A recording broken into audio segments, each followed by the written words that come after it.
all these guys. There were like 4 or 5 guys, and they're all trying to talk to her. And I knew all the guys there because they were in my organization. And I just knew, like, man, how can I get her? That's the technology. That's the terminology at the time. I know it's.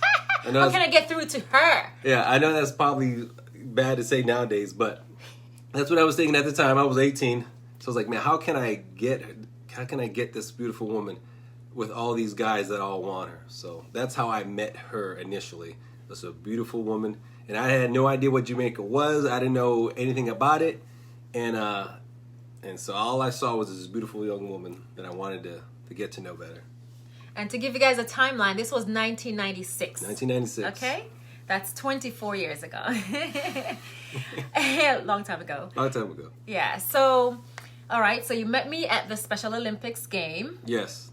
What did you attempt to do to impress me? And did it work? All right. So I'm Puerto Rican, and I didn't know anything much about Jamaica. I didn't know anything about Jamaica. The only thing I kind of knew about Jamaica, which was kind of hindsight, was there's this one Caucasian male that used to live in a neighborhood. He smoked a lot of weed. He had his hair in some type of dreads, and he had all of these stickers all over his car, which ended up being Bob Marley, Rastafari, the Lion, and all that good stuff. But I had no idea what it was. And so one of the guys who was trying to talk to Maxine was also my bunkmate. And once Maxine started showing me some type of affection. Attention. Okay. Oh. Like affection. Well, I mean, affection can be anything. Attention, excuse me. As soon as Maxine started showing me some attention, and everyone kind of figured out that I had the inside track on this courtship, he said, hey, Ken, you should listen to some reggae music, right? To figure out, get an idea of the culture. Trying to impress me. Well, yeah, so I could figure out what Jamaica was, because Wyatt couldn't believe that he's from New York. He's from, I think he was like from one of Guyana. He was like Guyana. Guyana. He was from one of the islands, but he was African American male, but he was from the islands still, and he was trying to go to the music store, because back then we had CDs where you could shuffle through and pick up, and he said, hey, go to the reggae music. So I went to the reggae section. I didn't know what I was looking at. I saw all these different people, and then he helped me pick out one for Capleton. And so Capleton, right? I said, okay.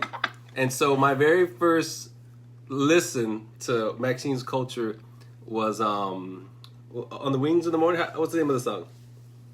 I don't remember which one. Well, it was a Capleton song. I know he did with Method Man and On the Morning Let's Fly, King Selassie I. Okay, that one. Wings of that one, yeah. Well, y'all know it. If you know it, write it in there. If you know it, write the title for what I gave you. And so that was my first exposure. So I got this thing.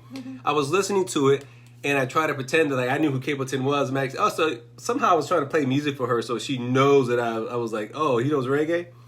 And I was like, oh, Capleton's like, yeah, of course I know Capleton. and it's straight up fact, because everyone who says they know reggae or something about Jamaica, the first album they're going to buy or tell me about is Bob Marley.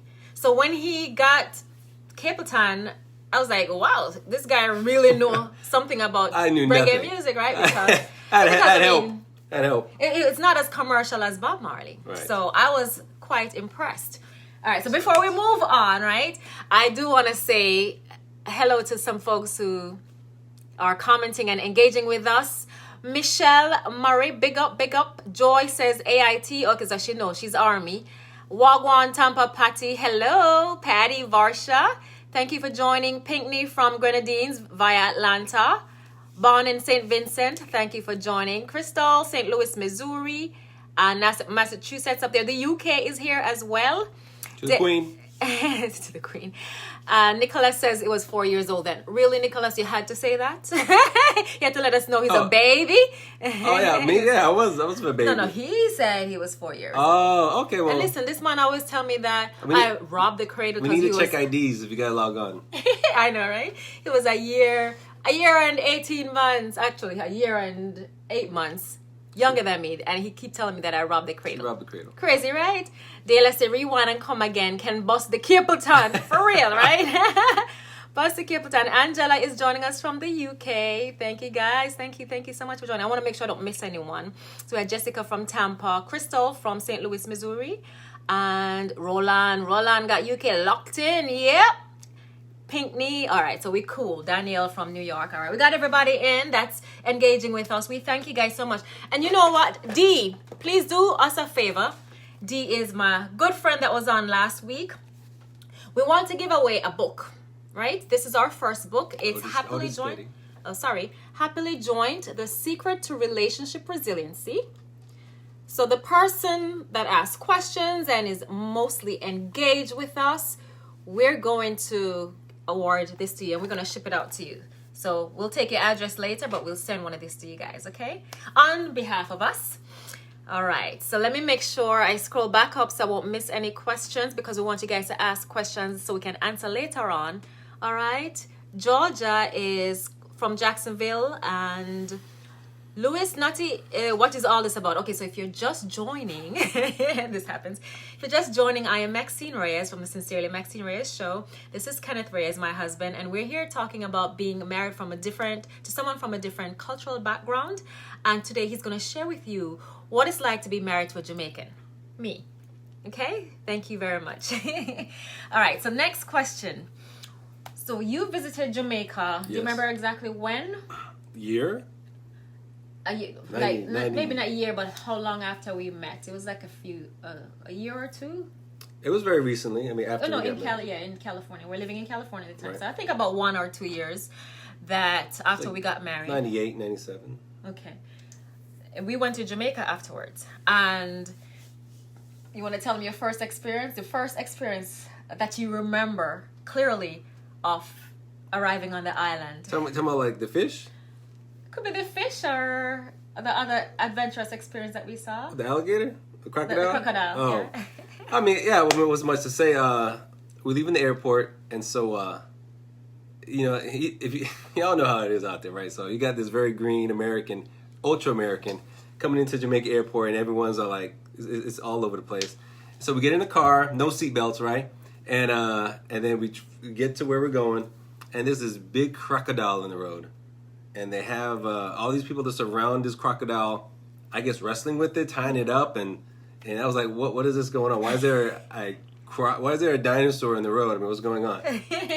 And that's not much of a story, but yeah, and that's the first time I've seen it. I've lived on the island for 15 years, and I've never seen a crocodile in South Manchester, where I'm from. By the way, I'm from Marley Hill, South Manchester, and it's spelled Marliehill. I had to make sure because people keep confusing it and spelling it incorrectly. So yeah, that's where I'm from, and I've never seen a crocodile, but when it was a monster. Jamaica, it was huge. Right in the street. Jurassic Park. My husband. Before there was a Jurassic Park. And then the next story I would like to share that I thought was funny was when he arrived, and we were hungry after arriving on the island. So we stopped by. You want to share it? Sure. Okay, go ahead. So we stopped by a place to eat because I'm starving, and it's like a fish fry on the roadside. On the roadside, and so a lot of people, wood fire on the ground, a lot of things I'm not used to. And I said, okay, this is no problem. And everyone's going, brown man. At the time, that's the most I could pick up at the time. So eventually I get my fish, and I open it up, and it's the styrofoam, and it has the head on. And I don't eat no fish with no head on. I mean, like, la, cha. And so I was like, Maxine, what is this? I can't eat this. It has the head on. So Maxine takes the head off for me, and then she starts, feeding me some of the fish. And it was the most delicious thing I've ever had up till then in my life. And so as I got more and more of the fish, then after the fish was gone, I said, Maxine, can you go get me more fish? After he was a little nervous about eating the fish with the head on. I was scared. Then he asked for more after I pick out the bones and take off the head and give it to him. Such a wonderful spouse, right? You got to ease me into the culture, Maxine. You got to ease me into it. I eased him in, and honestly, that was pretty much all he needed, because after that, he was in. I ate it up to the gills. Up to the gills, yeah. I still don't touch the head. Still don't touch the head. But I can give a whole fish to him, and he'll take care of it on his own. After 24 years, yeah, he can do that on his own, and he does it with very much pride. He's like, I am part of the island. Okay, all right. So, Nikisha says, I can hear the Jamaican accent. He's sure he's Puerto Rican. Him can talk. Let me tell you this story. All right, So I knew I was in, that I locked in the culture and the neighborhood when on our last trip to Jamaica, they introduced Maxine as Ken's wife, her own kinsman. Like, yo, hey, this is Maxine's Ken's wife. And that's Yeah. when I knew, like, yeah, I got it. And this was my district, you know, where I'm from. Your Ami district? district. Your Yeah, district. Yeah, My district. So, yeah, I go home to Jamaica and he know everyone knows him there now, where I'm from anyways. And so they're saying that I'm his wife, not vice versa, because like he's the one who's from there. We have a couple questions. Oh, Angela said if you understand Patois, you answer it? Yeah, man. He understand Patois. Yes, he does understand. And Enough. yeah, enough, way enough.